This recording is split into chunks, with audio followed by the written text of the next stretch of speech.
Welcome to the meta episode post season 41. About to start season 42. So, if this is your first time, welcome. If not, welcome back. What is the show? So, we look at the state of the competitive GAC meta, where it's been the last season, where it's going. We look a little bit less, particularly for the next season. We look at the meta overall as the game in the next couple of seasons.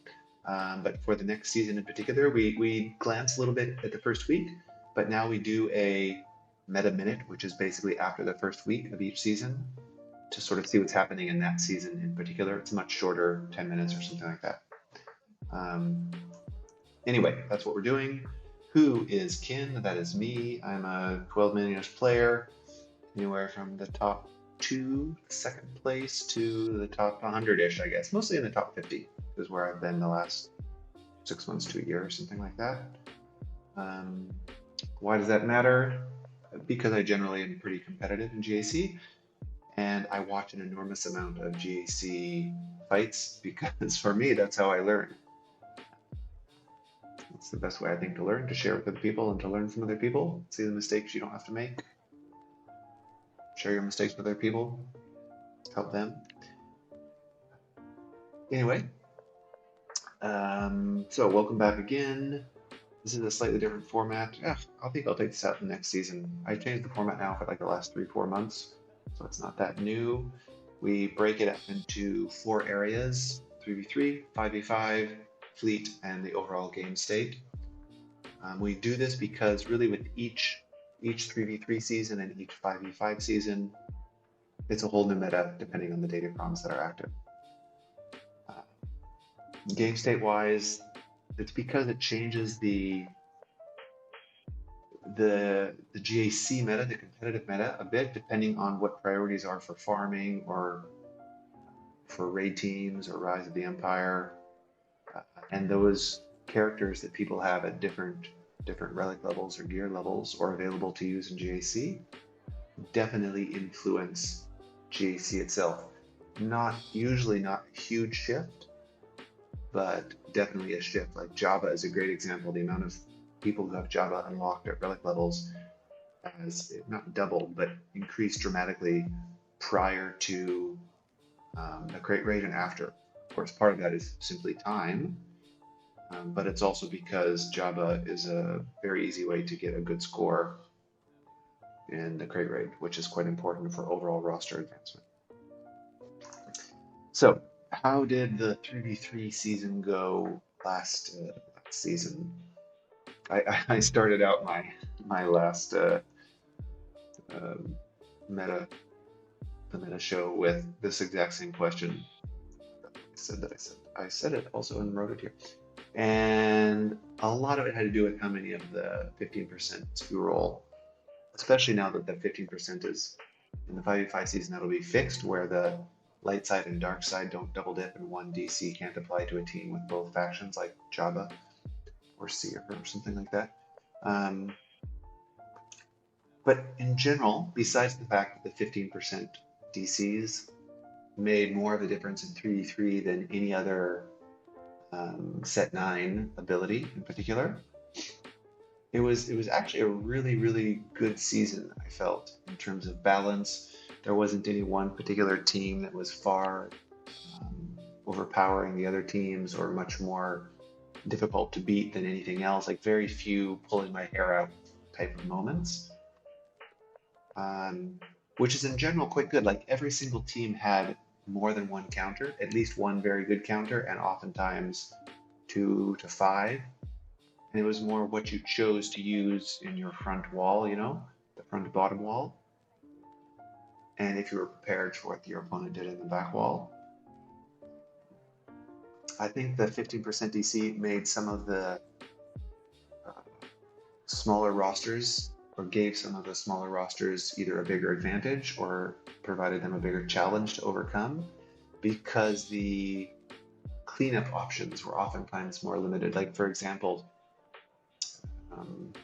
let's say something simple like Finn Zori Resistance Finn, a good team, but no specific datachron for it with set 9 or set 8. a couple of very hard counters, but cleaning it up was a lot more difficult if they had the 15% DC because it made Zori effectively 30% stronger, 15% more health, 15% more protection if she was the last one alive, which happened a number of times. And it's especially because there was no comparative offensive datacron, because the 15% is very much stronger on defense. Like some characters that increase their offense, Grievous or Maul or something like that, because it increased their health and protection, which those characters have damage based on their health and protection. But in general, the combination of set 8 and set 9 made this 3v3 season very enjoyable. I've seen far fewer frustrated content creators or people on Discord or in forums than I have in any recent season in memory, at least in the last year or so since Datacrons were included. By the way, the guy we're watching here as a background is JJ, or JJ's Productions on YouTube. He's mostly a Twitch streamer, but he posts many of his GAC rounds on YouTube. Very entertaining, educational. I think he covers 3 accounts, so it's a lot of footage, but he's also not like in the top of Kyber 1, so I think a lot more applicable for more players than the Fatals, of the world. So besides that, this is everything I've said here. The interaction was great. Yeah, especially considering there wasn't a lot of interaction. Like the one exception is probably like not the one, but one of the most significant exceptions was Lord Vader, where you could run the .prot L3 from season 8, or you could run the 15% from season 9. In most cases, the 15% was better, but the .prot one was still very viable. Just potential to counter more easily with Boba. And in this 5v5 season, that'll be even easier for the few people who run the .prot still, because there's no limit any longer on the 100 debuffs that you can be consumed for execute. So that won't be a little oops anymore like that. A few other interactions that'll help as well, but particularly for the Boba versus Lord Vader. Oh yeah, that's one thing that I found interesting. Almost no timeouts. They did happen a bit. I saw like 7 or 8 with Tusken Chieftain, to be honest, which was if you leave Tusken Chieftain for last and you don't have a team that can burst him down, it's just very difficult, especially with the set 9 15%. Also with the set 8, which gave him bonuses for all the stacks of momentum, but I saw a lot of timeouts just on Tusken Chieftain. But in general, much fewer than I expected with the set 9 ones. A good season. I thought it was quite good. Very interesting to see how next season goes, if it's going to be a more offensive Datacron season for the next 3v3 season. I don't know, we'll see. So what's to come in this 5v5 season, especially the first week here? I think it's going to follow the theme of 3v3 in terms of every team will have at least 1 or 2 highly reliable counters. And to me, that's easy, because if you look at like the data, let's say you use GAC to counters on GG or GAC Insight or something, and you look back to the past 5v5 season, which didn't have set 9 in it, I think almost anything that worked there, if you exclude some obvious like Cal Kestis's, not Cal Kestis, I already figured out what was in set 7, the Resistance, like Zori's Datacron or something like that. If you exclude those from your searching, the results between the results that are applicable for this season between set 8 and set 9 are going to be very similar to what you saw between set 7 and set 8. So it'll be a relatively easier set of defensive teams to scout for based on Datacrons, since set 9 doesn't really introduce some crazy mechanics like I was mentioning before.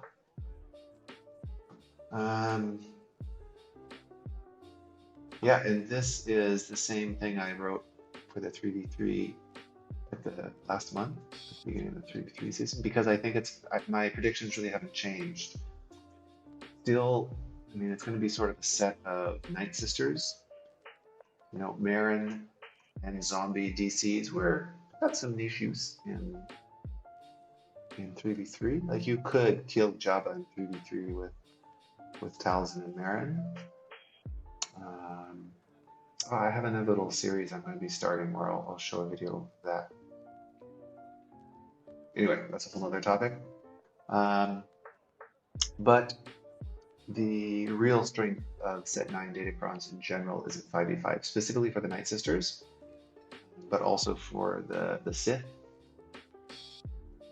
Just also because in set in 3v3s, the ability block Sith 1 was, as I predicted back then, going to be probably the most impactful.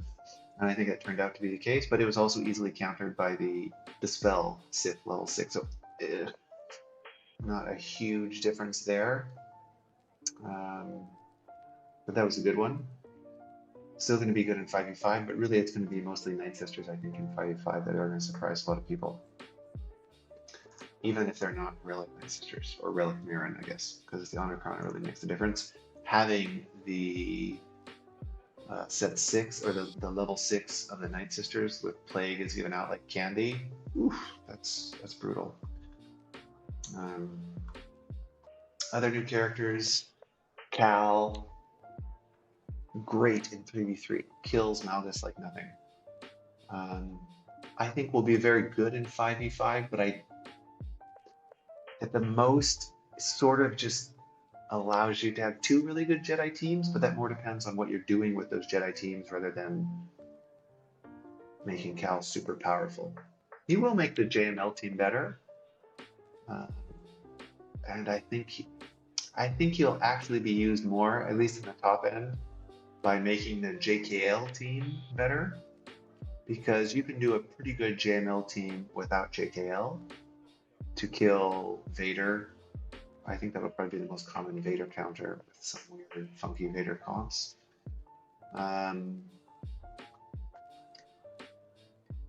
And you can also use the JKL team to kill other GLs, and with Cal there to give you the instant defeat.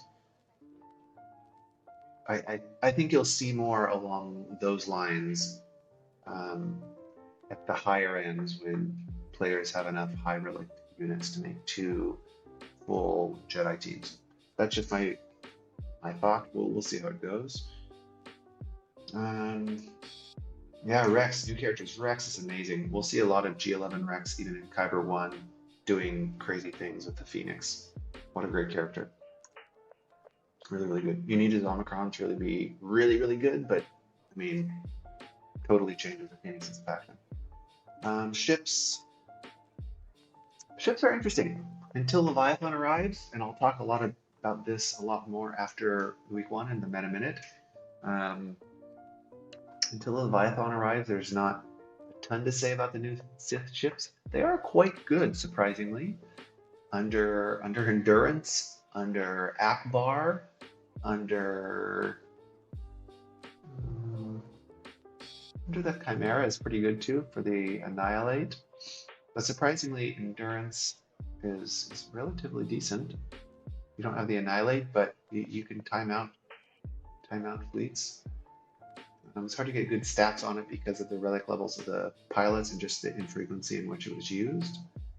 But I saw some very interesting fights. And also, I think I mentioned it in my notes here. Last month I mentioned an analysis by the content creator Still Plays. Really good guy, and very interesting, very thoughtful analysis of a lot of the characters, kits, everything. Where he talked about how he thought Red S could be a potential soft counter for Leviathan prior to even seeing the kit. His opinion is still the same after seeing the kit, and he's done some testing against non-Leviathan capital ship, obviously, but full Sith fleets, and it looks promising. Remains to be seen exactly whether it will work with Leviathan, but it's something to keep in mind, I think. Some of those are on the counters page 2 of Primary Sites. Everything else is the same. No change to my fleet meta analysis. But it's really not changing that much. I mean, for people who use the Empire on offense, having the Sith ships make the non-executor, makes the counters to executor or profundity easier, but sort of it. Yeah, if you want to read this, knock yourself out. This is not new. I have a lot more thoughts about the game state meta. Yeah, it's interesting because I don't really expect a lot of changes or a complicated 5v5 season. I think it'll be fun and entertaining, but a lot more about individual choices during the fight rather than making sure you have this one particular datacron or this one particular team that's going to be super hard to beat. Even Night Sisters, not going to be that hard to beat. Like Boss with the Mandalorian, stall it out, annihilate one at a time, will beat any Night Sisters team pretty easily, even with the good level 6 datacron. So that I'm not really expecting to be a challenge on defense. It'll be mostly offense to kill a bunch of stuff. Anyway, because of that, there's not a lot where I feel it's going to be a challenging season. So I want to talk a little bit more about the overall game state and how it affects GAC, how it will affect the PvP meta, uh, and where sort of the game is going in the future. Whether it's 6 months future, a year future, I don't know. I don't feel as great about PvP changes happening in the next 6 months because of what they've recently announced in the road ahead, but it's still a possibility. I'll talk about a little bit how I think that can work. Anyway, let's get started. So last time I said we were like partially through a full game reset. Now I think that's much more accurate, and we'll be most of the way through it by the end of this, by the time GLA is out by the end of this year. And maybe all the way through it by the time the new raid launches. Although I still think they need to do some PvP changes to introduce a new game mode for players who want to do things in short blocks of time at their convenience, which completely does not exist in the game yet for some strange reason. Oh yeah, I did say last month, I'm tooting my own horn, patting myself in the back here. I did say last month that it would be likely there'd be a new raid before the end of the year, and Zepho would not contain anything new, just mediocre, nice rewards, but nothing special. And that's exactly what happened. I did start tracking my predictions, looked at them over the last year. I'm like 80% now. Not bad, self. Keep up the. I don't think it's that special. I get lucky with some of them, and others just looking at it from a software perspective rather than what I like in the game perspective. So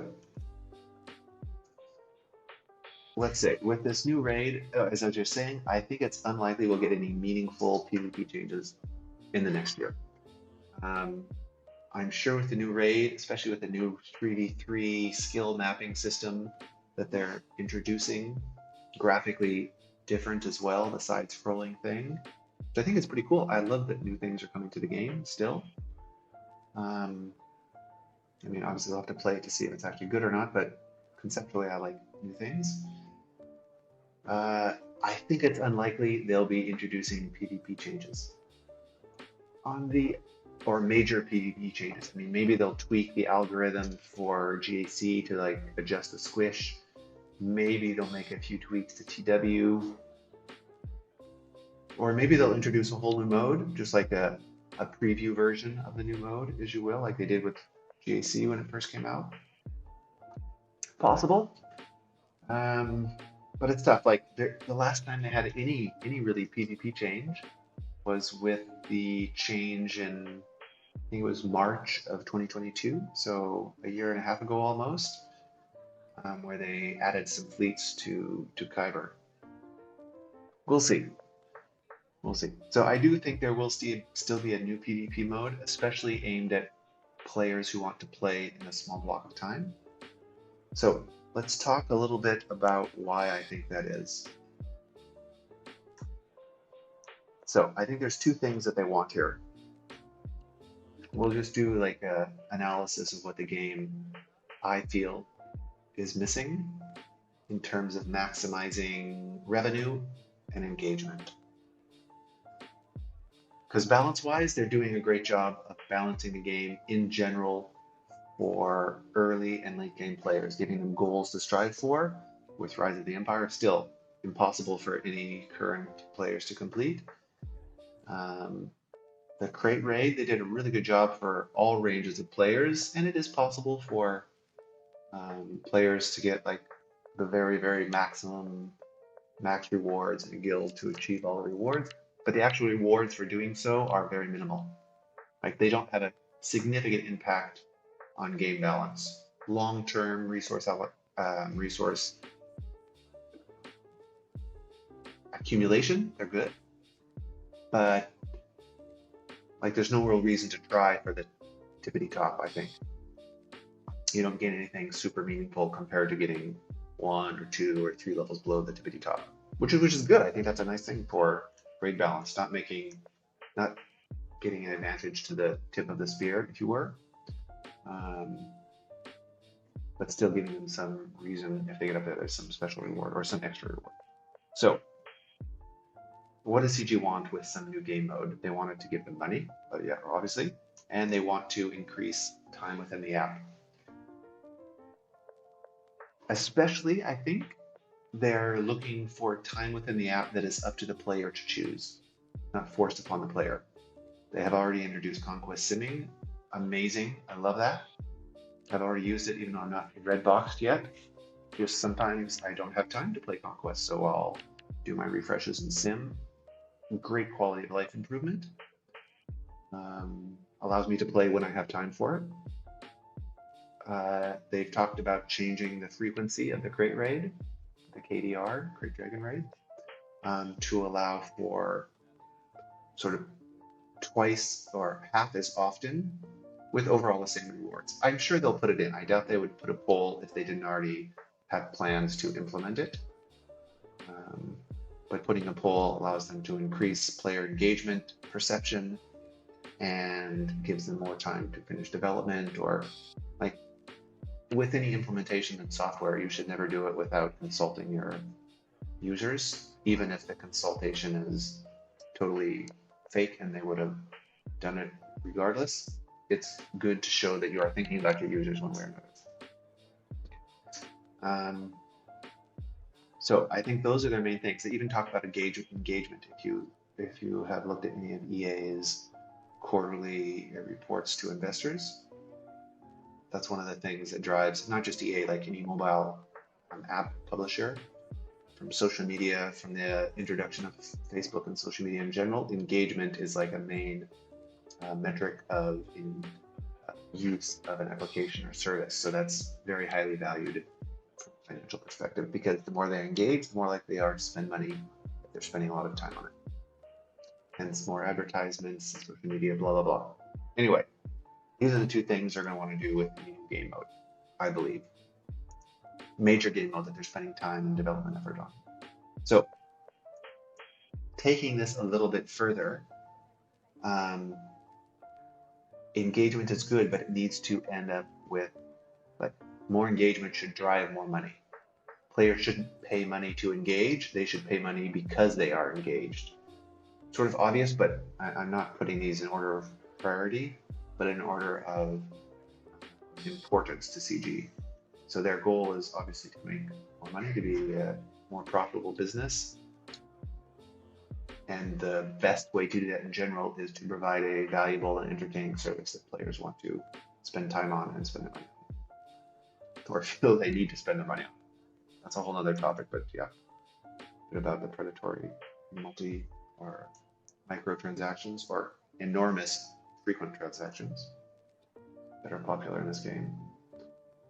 So with those two assumptions, we're going into this area where, for whatever reason, so far CG has not implemented a at your leisure type of replayable at your leisure type of engagement or type of game mode that would drive more engagement.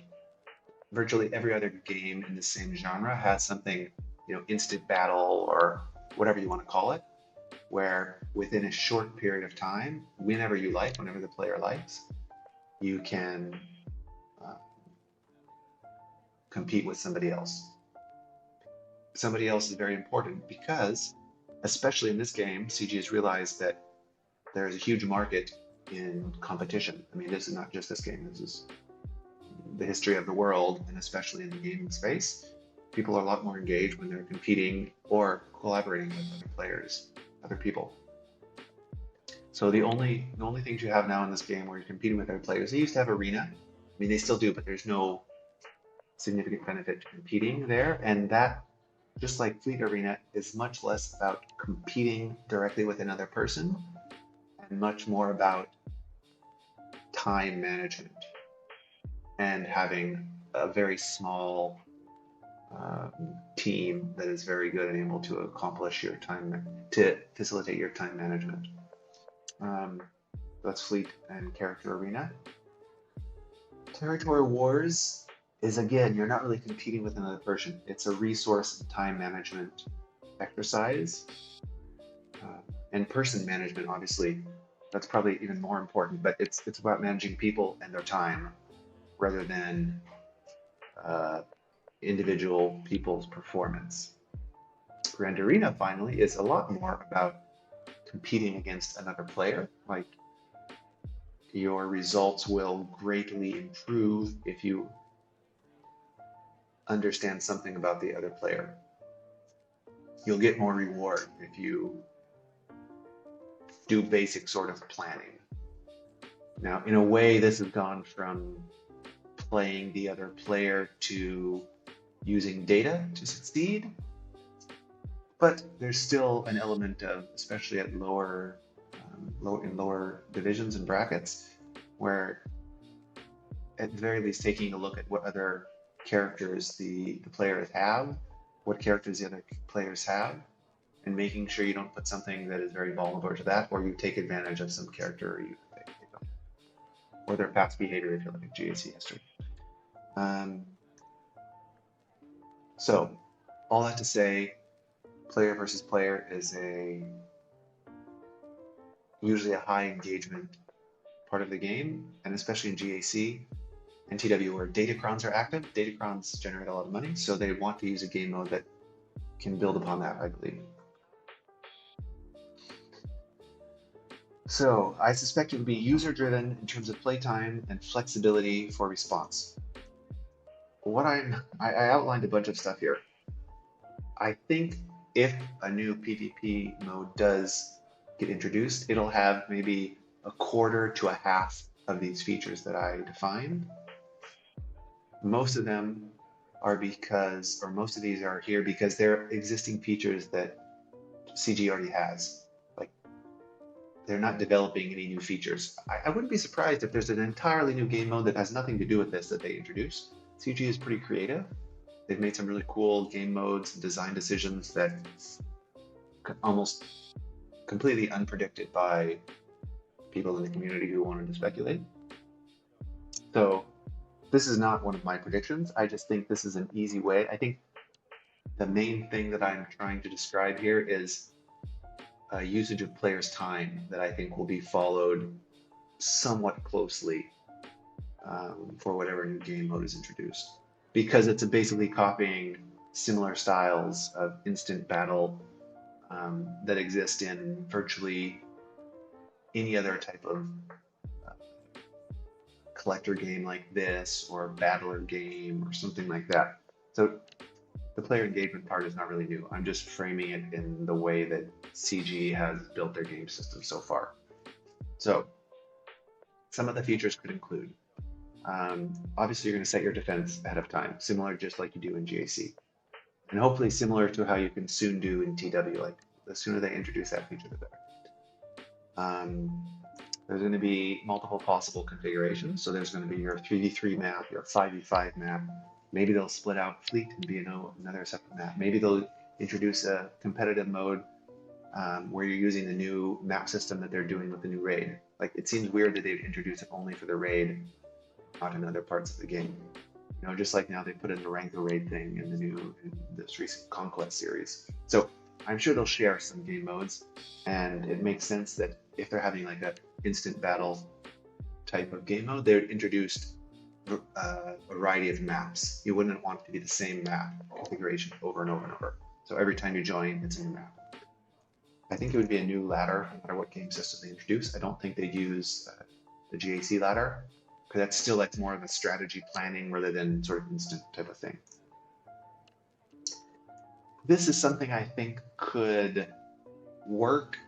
They probably will introduce something totally different, but where semi-instantaneous, where you join, you wait for your opponent to join, you'll get a notification once your opponent has joined and you two have been matched, and then you have 24 hours in which you would basically say, start my battle. Your defenses would be done already. You'd have to set your defenses before you even join the queue, I guess, similar to GAC conceptually. Then once you join the queue, you just have the attack phase. You would not have the set defense phase based upon your opponent. No time for that. I think it would be, anyway, it would, I have a lot of theories about this. It would penalize smaller players more than it would penalize larger or rosters. So I think they will take that away from a new instant battle system and just focus on the attack phase that you can customize per opponent, but your defense you'd set ahead of time before you even join the queue. If you don't attack within 24 hours, you'd lose the match. 1 hour after your attack is over and you finished it, submitted your score, so to say, you can immediately start looking for another match. So theoretically, you could do 24 matches in a day. You'd have them all like pending, sort of, because you still have to wait for your opponent to score before you know if you won that match or not. And ladder ranking could update immediately after each match is concluded. But again, each match could last a period of 24 hours. But you could move on to other matches once your attack phase is finished. This is something, if it is a PvP mode, I wouldn't be surprised if all Omicrons would be active in this mode. They're pushing Omicrons like crazy. It's the only non-gear related material that is scarce. In a way, it encourages people to engage more in other game modes, because let's say you can use all Omicrons. So you want to use your TB Omicron in this new mode.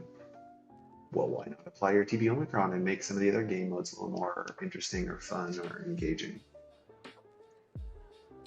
And it sort of answers the community's request for a long time about a sandbox mode. I think the rewards would be relatively small. I wouldn't be surprised if they moved fleet crystals to this game mode, this new mode, new system. But it would be sort of capped. Like, let's say some players are doing five matches a day. You know, some of the content creators or streamers or something.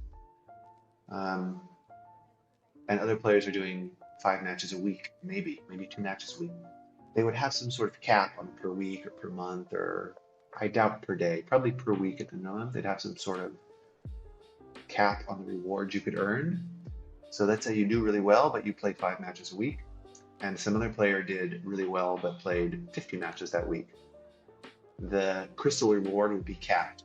So the player who ran 50 matches a week would probably get other rewards, maybe more cosmetic items, more titles, maybe more slicing materials or something like that. I think mod slicing is probably the way that they could safely give high amounts of rewards, because with Datacrons, mod slicing materials are still very important for competitive players, but they aren't exactly like, they're not meta defining really. So they can give out a lot of those easily, I believe. Anyway, all of them I think would have some sort of caps. And yeah, I think this would be a relatively easy system to implement. You'd have to have there's some database requirements there in terms of storage. Matchmaking system would have to be changed a bit.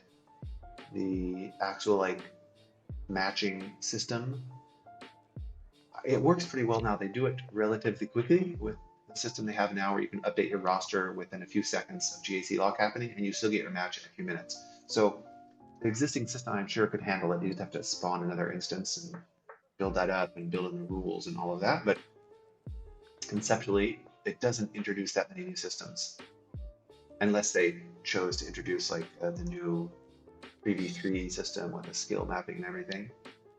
But something like that is probably just a pipe dream of mine. But wait and see what happens. I wouldn't be surprised if within 6 to 9 months something somewhat similar is introduced.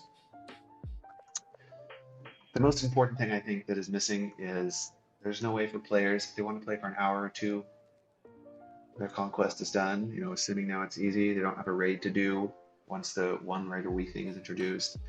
No conquest happening. They've done their 2 TW attacks. They just want to play for an hour.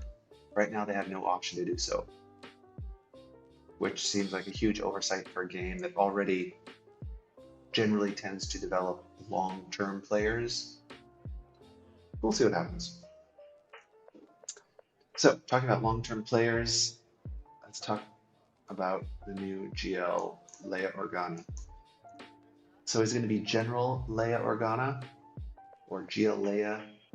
I think it might follow like the naming convention of the first part of the movie, where it's Princess Leia Organa. So maybe Plo, not to be confused with Plo Koon.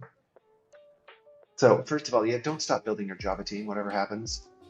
If you're building your Java team and you don't have it already, you're not going to have Leia until a minimum of like 6 months from now. You're not going to be able to farm for Leia until a minimum of 6 months from now. So finish your Java team or get to the Relic 7 or Relic 8 or whatever you're aiming for. Keep working on whatever KDR tier you're focused on. Again, you have it like a minimum of 6 months before the new raid is introduced. And it would be silly to give up 6 months of rewards or 5 months or 4 months or however long until you finish like your next major step in the teams. And I guarantee you that the KDR raid will not be obsolete once the new raid is introduced. I'll eat something disgusting for the 9 people who are watching this. Something disgusting if the KDR raid is obsolete once the new raid is introduced. It's impossible. Will it be less important? Yeah, I'm sure it'll be less important. But they will do something to introduce a mechanism to incentivize the new raid, but still limit the frequency in which it can be run so that KDR and the new raid will be ran sequentially or something like that. There's ways they can do that. They can change frequency of the new raid, limit once a month, once every 2 weeks or whatever. Or change, many people have suggested they change featured, or they will, or they could, feature one raid now and one raid one, because CG has said that the featured raid is the ones that reward the Mark III materials, which are important for Relic 8s and Relic 9s. So they will definitely, the KDR raid will not become obsolete when the new raid is introduced. I'm positive, 100% positive. Less important, yes, but not obsolete. So don't stop building your teams, basically. Pause after you reach the next milestone so you can hoard a little bit until Leia comes out. Anyway, Leviathan is what you want to be hoarding for primarily. That's going to be more important than saving for Leia, I think. Yeah, so, well, that's exactly what I'm saying here in the next note section that I wrote myself. You're not going to regret getting You're not going to regret getting Java. He's a great character and extremely important. He's not going to be less so when Leia comes out. He will have a different place in the meta. I think Leia will interact with Java in the same way that like Lord Vader interacted with JML. I don't think it's going to be like a Leviathan versus Profundity Executor, where it seems like it's going to crush both of them. I think still they will have a even-ish power level compared to each other, and Leia will probably have an easier time beating some of the other GLs, but it's still, I think it's going to maintain the same rock, paper, scissors type of environment. So don't stop your Java farm. Finish your current like focus of KDR reward tier teams. Make sure you can get Leviathan if you have all the requirements and it's sort of feasible within your planning. You like finish your KDR team, then move to Leviathan, then see what happens with Leia news in the next couple of months. She'll probably be out in the middle of September, I expect. If it follows the cadence for Java, end of September, I think will be the likely chance that she'll be available. And then still, you'll have to farm the characters. Unless you pay money, you're not going to have them for another couple of months after that. So no rush really for Leia. Let's see. So yeah, what else? So here, talking about Leviathan. For competitive players, Leviathan is more important than Cal, definitely. And more important than I think hoarding for Leia. Leviathan is just going to be critical for competitive players. Make sure you have that if you can. JKC, I already talked about him. I think he's a very good character. I would equate him very similar to like JKL. Good in different game modes, more powerful potentially. Can be very helpful on a JML team, depending on what's in the meta. Plays slightly different roles. You know, JKL was amazing for a while when he was countering SLKR. Now, not as much. So, Jedi Cal is great, but not. I don't think he's meta defining. It's not like. Anyway, great meta defining in 3v3s, I do think, but in 5v5, not as much. In TW, at least with the current sets, probably not as much. Very good, not critical. So the last few notes here before I wrap it up, or as I wrap it up. Leia gameplay. I suspect she'll be another support GL. Maybe a tank, but I don't think so. I really don't think a tank. I really also do not think an attacker. But she might be an attacker. They seem to love making GLs attackers.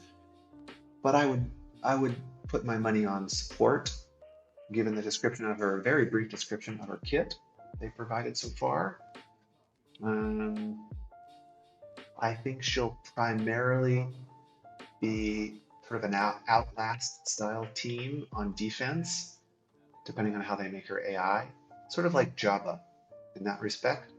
But I think she'll be much more effective on offense when you are making the decisions about skill usage. Maybe sort of like JML in that regards. JML in general is a terrible team on defense because his AI is not great, especially for the secondary characters. His kit is pretty straightforward, but targeting and stuff is horrible. So I wouldn't be surprised if that's sort of like Leia on defense. Better mechanics, obviously.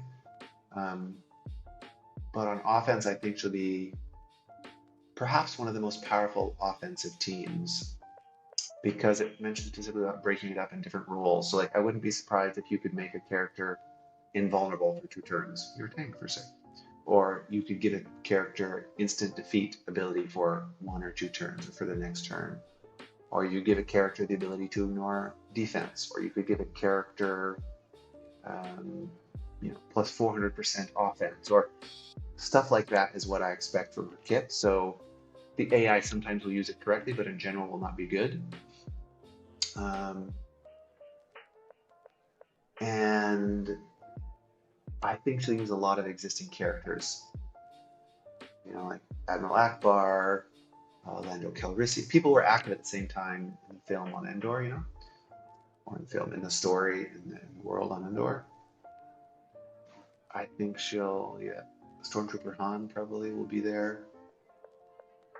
And maybe some of the new characters. But I really wouldn't be surprised if she's primarily an old or flexible. If she's Rebel and gives bonuses to Rebel allies, that's a huge amount of customization there. especially for offense, really. So, her unlock. Here, I think she'll be very similar to Java. Easy for new players. Like Java was an amazing new player GL, a great second GL for many players, you know. I think Leia will be very much the same, given the whole like rebalancing of the game they seem to be doing. Talking about meta, we're out of the speed meta for mods. We're really in a relic meta now. I say this because it's easy to see, well, I'm sure everybody has a slightly different expectation. I'm looking at players who are using Datacrons on all of their fights, which still is not the majority of GAC players. But when you're using Datacrons, yes, sometimes you will check speeds. You know, maybe 1 or 2 fights of the match will check speeds. But really, it doesn't matter in the majority of fights. Not that fast speed isn't important, but you're not looking to beat a certain threshold. It's much more about the stats of your characters or the abilities from the Datacrons, which is part of the reason why there are more teams that are reliably beating other teams. It's character abilities or skills or Datacron skills, Datacron abilities.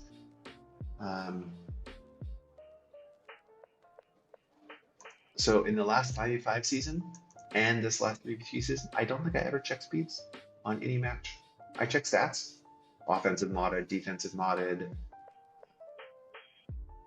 how much health they have, more health and protection, stuff like that. But speed really just isn't relevant in many, not all, but in many matchups. And this is an interesting game balance thing that has happened with Datacrons, is the tip of the spear, you know, the high spenders, whales, whatever, Datacrons is where they stand out. And it's not mods any longer. And with the way they're doing Datacrons, it's not even that, yes, more Datacrons or, you know, all rerolls to get defense or something like that will give you a big advantage. But at the same time, it's not an unsurmountable advantage, which is awesome for balance. I really like what they've been doing with game balance recently. And it's great for more players, like you can compete. It's more difficult, but somebody who's normally, you know, like let's say plays around like the top few hundred, top 500 of Kyber and goes in the top 100. They can beat players in the top 100. Is it more difficult? Absolutely. But it's possible, which is great. Yeah, so I think it's more of a relic thing. Do we get Relic 10 soon? I'm really skeptical. Maybe the new raid will introduce it. But that would basically mean introducing it as part of the, you know, the guild reward tokens, the raid reward tokens, guild activity, whatever. I think it's more likely to come, I mean, no, more likely, it probably makes sense to come via that method because everybody has access to it. You just have to get whatever the new token is. But I also wouldn't be surprised if they introduced it as part of the new PvP mode, because that, assuming they base the rewards on performance in the new PvP mode, that gives a bigger carrot to users with smaller rosters to try and chase after. Because anyway, in instant PvP mode, if your attack is an hour or 3 hours or 6 hours, or whatever, it's going to be smaller than the current GAC, so relative roster side is not as important. It's more of your performance in those smaller set of battles, or your ability to change your defense. You know, before you know your opponent, you set up, you know, weird or strange or creative defense or something like that. Yeah, talking about, I've seen a lot of people complain about a new raid coming. I mean, I understand people feeling like, oh, we're going to be left behind, or we made these investments in a unit or a team or something like that. We've long, for at least a year and a half, since Datacrons, really, we left behind this era of you where you can expect to have everything. It doesn't exist anymore. No player has everything. Maybe 5 or 10 or something like that have every character at Relic 9, but even that, it's such a small percentage that it really doesn't matter. Like, you don't have to worry about those players. Those players are not the ones top ranked in PvP modes, by the way. Well, maybe some of them are in Maw. Maw is probably the best, or the highest performing TW guild. But TW doesn't really give you anything special for winning. It's like more of a pride thing rather than an importance in the game. So really, the more content we have, the better. Bring it on. That's awesome. Yeah. New content people are complaining. I think people still think that they can get everything, or they should get everything right when it releases. Just not happening. Okay, besides that, yeah, Malgus on defense. In this Jedi Knight Cal era, not so smart, I don't think. New Rex is amazing, even at G11, even in Kyber 1. Awesome guy, don't sleep on him. You should probably put his Omnicron on. He's going to be used in top 100 of Kyber 1 at Gear 11, I guarantee you. Tarful, he's crap on defense, great on offense in 5v5. On offense in 3v3, mediocre. 5v5, he can do a lot, depending on who you use him against. Don't forget the level 3 15% thing changed, so it's only applicable for teams or for units of that dark side or light side. No longer shared stats. Nice fix. Sanjita made a really interesting video recently looking at the fallacy that players should expect to be a 50-50 win rate, 50% win rate in GAC, competitive GAC. Absolutely not true. I didn't really think this is still an assumption people made. I think for players who aren't really competitive, they can expect to be at 50-50. But I don't know, let's say there's 10 players in the world, 6, and they join GAC right now. 6 are not really gonna be competitive. They'll play their battles and try and win, but they don't have time or interest to do more than just the basics. 2 of those players are really not going to care at all, or maybe they're super busy, or work schedules, real life commitments, whatever. So they may join and then they forget to attack, or attack once, or fail once, and then they're done. They're quit. And 2 of the players are really, they always have an hour, every other day to play, or an hour and a half, or whatever. They think about the counters they're going to use. They change their defense every couple of weeks. The competitive players, those players, even if it's virtually impossible to win every match, like you're going to make mistakes, you're going to meet a player who far outmatches you, you're going to meet another competitive player who spends more time than you, you still can expect higher than a 50% win rate, for sure. Again, somewhat based on roster size. If you're missing a GL and you don't have Riva, then yes, you're going to struggle more against players who have both of those things, even if they're not a competitive player. But over time, you can expect to have more than a 50% win rate. And Sanjita, I think, had about 60% or something like that over the past few months, 5 months, 6 months. And most competitive players, if you look at their history on GAC, like most of the top 100 players in GAC are very similar. They're somewhere between like 55 and 65, 70% win rate. Some of them are higher, like in the top 10, some of the players are close to 80% win rate. And when you win also makes a difference in your rankings. If you win more at the beginning of the season versus the end of the season, you'll place higher compared to a player who has the same amount of wins and losses, but wins at the end of the season, because the points you get are higher at the beginning of each season.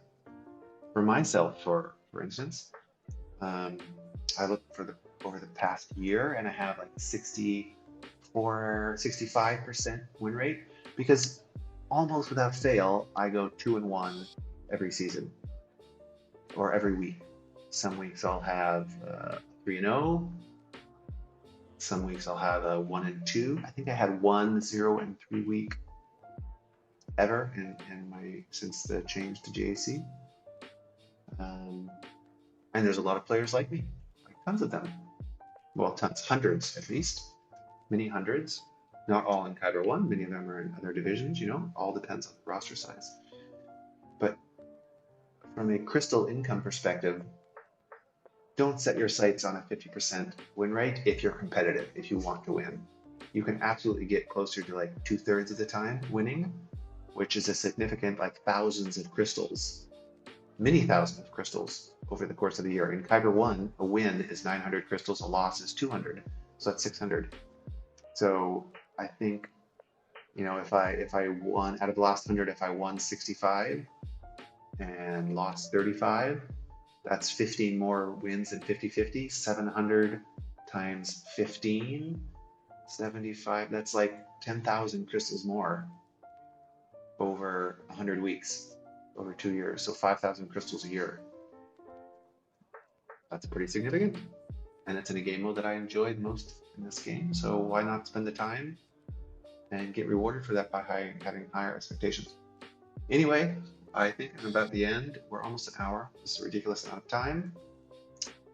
I hope you found it somewhat interesting. Good luck with the upcoming season.